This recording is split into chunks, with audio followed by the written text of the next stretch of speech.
नहमदुहु व नुसल्ली अला रसूलिहिल करीम अम्मा बअदु बिस्मिल्लाहिर रहमानिर रहीम अन ज़ैद इब्न अरकम रज़ियल्लाहु तआला अन्हु क़ाल क़ुलना या रसूलल्लाह सल्लल्लाहु तआला अलैहि व आलिहि वसल्लम मा हाज़िहिल अज़ाही क़ाल अलैहि सलातु वस्सलाम सुन्नतु अबीकुम इब्राहीम क़ाल क़ुलना फ़मा लना मिन्हा क़ाल अलैहि सलातु वस्सलाम बिकुल्लि शअरतिन हसना क़ाल क़ुलना या रसूलल्लाह सल्लल्लाहु तआला अलैहि व आलिहि वसल्लम फ़स्सुफ़ूफ़ क़ाल बिकुल्लि शअरतिन मिनस्सुफ़ूफ़ि हसना औ कमा क़ाल अलैहि सलातु वस्सलाम।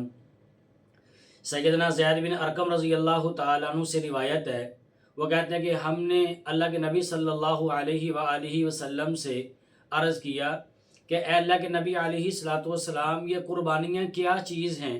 आप अलैहि सलातु वस्सलाम ने इरशाद फरमाया कि ये कुर्बानी तुम्हारे बाप सैयदना इब्राहीम अलैहि सलातु वस्सलाम की ये सुन्नत है।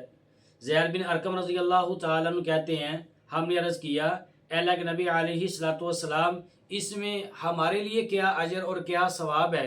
आप अलैहि सलातु वस्सलाम ने फिर आगे ये बात इरशाद फरमाई। आपने फरमाया कि जो जानवर है, जानवर के बदन के ऊपर जितने बाल हैं, हर बाल के एवज़ में अल्लाह तबारक व तआला तुम्हें एक नेकी अता फरमाएंगे। ज़ैद बिन अरकम कहते हैं कि हमने फिर अर्ज़ किया, या रसूलल्लाह सल्लल्लाहु अलैहि वसल्लम, अगर बाल ना हो और उनके जिस्म के ऊपर अगर ये ऊन हो तो ऊन के में हमारे लिए क्या अजर है। आप अलैहि सलातु वस्सलाम ने फिर ये बात इरशाद फरमाई कि ऊन के हर बाल के एवज़ भी अल्लाह तबारक व तआला तुम्हें एक नेकी अता फरमाएंगे। तो देखें जानवर के बदन के ऊपर कितने बाल होते हैं और उस जानवर के बदन के ऊपर किस कदर ऊन होती है। अगर इसको हम शुमार करना चाहें, गिनना चाहें, हम इसको गिन नहीं सकते। कितना अजर और कितना सवाब अल्लाह तबारक व तआला ने जानवर की कुर्बानी करने वाले के लिए तैयार करके रखा है। तो इसलिए जो हमें साहिब निसाब हैं, उन्हें चाहिए जिनके ऊपर कुर्बानी वाजिब है कि वो लाजमी किसी सूरत में भी इस अमल से पीछे ना रहें। सुस्ती की वजह से, गफलत की वजह से, किसी वजह से इस कुर्बानी वाले अमल से पीछे ना रहा जाए। सवाल ये पैदा होता है कि कुर्बानी किस शख्स के ऊपर वाजिब होती है। तो इसमें 5 ऐसे हैं लोग जिनके ऊपर कुर्बानी वाजिब होती है, 5 किस्म के लोगों के ऊपर। नंबर 1 ये है कि मुसलमान हो, मुसलमान के ऊपर कुर्बानी करना वाजिब है, मुसलमान के ऊपर कुर्बानी करना वाजिब है। और जो मुसलमान नहीं, गैर मुस्लिम है, उसके ऊपर कुर्बानी करना वाजिब नहीं है। नंबर 2, जो बालिग होगा, बालिग के ऊपर कुर्बानी करना वाजिब है, नाबालिग के लिए कुर्बानी करना वाजिब नहीं है। इसी तरह जो मुकीम होगा, मुकीम के ऊपर कुर्बानी करना वाजिब है, मुसाफिर के लिए कुर्बानी करना वाजिब नहीं होगा, इल्ला ये कि वो साहिबे निसाब होंगे। आकिल के ऊपर कुर्बानी करना वाजिब है, जो शख्स आकिली मजनू है, पागल है, उसके ऊपर कुर्बानी करना वाजिब नहीं है।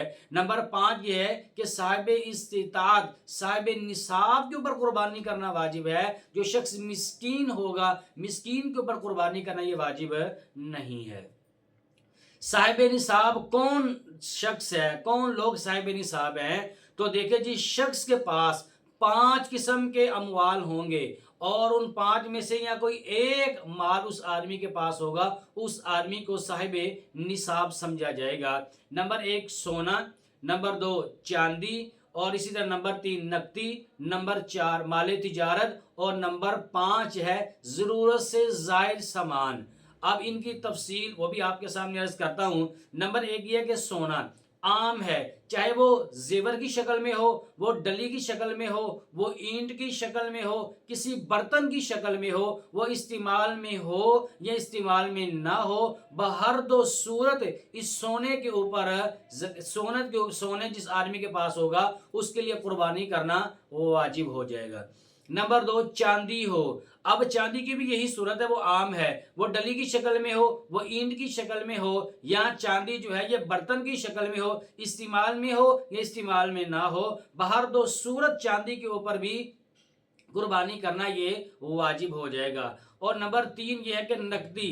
اپنے ملک کی ہو یا کسی اور ملک کی کرنسی ہو، بینک میں ہو یا اپنے پاس ہو، وہ چیک کی صورت میں ہو یا وہ ڈرافٹ، نوٹ اور سکے کی شکل کے اندر ہو، کسی کو قرض دی ہوئی ہو اور پھر اس سے ملنے کی امید بھی ہو، اور یا اس نے کوئی سرمایہ کاری کر کے رکھی ہو، بہر دو صورت جو ہے مال نقدی کے اوپر بھی قربانی کرنا یہ کیا ہو جائے گا؟ واجب ہو جائے گا۔ نمبر 4 یہ ہے کہ مال تجارت، یعنی تاجر کی دکان کا ہر وہ سامان جو اس نے بیچنے کے لیے اپنی دکان کے اوپر رکھا ہوا ہے، تو یہ مال تجارت جو ہے اس کے اوپر بھی زکوٰۃ، اس کے اوپر بھی قربانی کرنا یہ واجب ہو جائے گا۔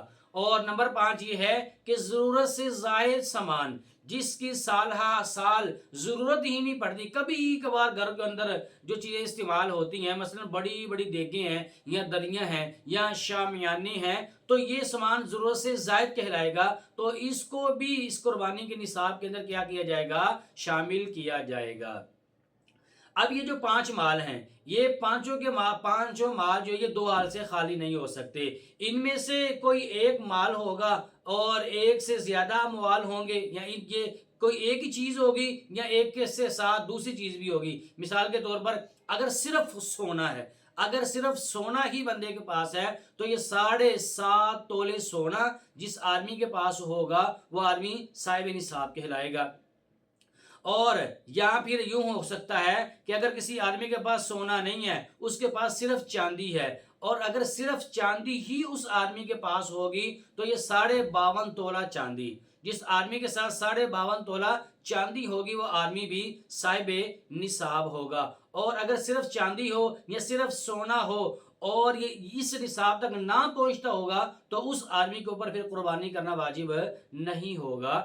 اور پھر اسی طرح اگر کسی آدمی کے پاس صرف نقدی ہو، کسی آدمی کے پاس نقدی ہو یا مال تجارت ہو یا پھر ضرورت سے زیادہ سامان اس آدمی کے پاس ہو، اور وہ اتنی مقدار کے اندر ہو، اور وہ اتنی مقدار میں اس کے پاس موجود ہو کہ جس کی قیمت 52.5 تولہ چاندی تک پہنچ جاتی ہو، تو وہ آدمی صاحب نصاب کہلائے گا۔